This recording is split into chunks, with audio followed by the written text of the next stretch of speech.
स्वागत आहे तुमचं अधिराज रेसिपी या आपल्या यूट्यूब चॅनलमध्ये। तर आपण आज उन्हाळा स्पेशल मसाला ताक बनवणार आहोत।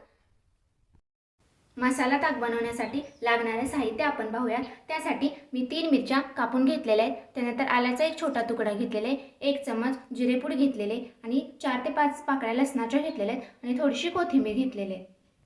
तर आपण हे सर्व साहित्य मिक्सरला वाटून घेऊयात। तर तुम्ही पाहू शकता या पातेल्यामध्ये मी 3 ग्लास ताक घेतलेले आणि ताक शक्यतो थंड घ्यायचं म्हणजे टेस्ट छान येते मसाला ताकाला। तुम्ही पाहू शकता या पातेल्यामध्ये मी 3 ग्लास ताक घेतलेले आणि ताक थंड घ्यायचं म्हणजे छान टेस्ट येते मसाला ताकाला।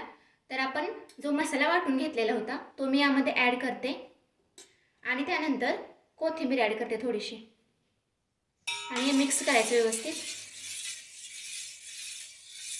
उन्हाळ्यासाठी मस्त अशी रेसिपी आहे ही।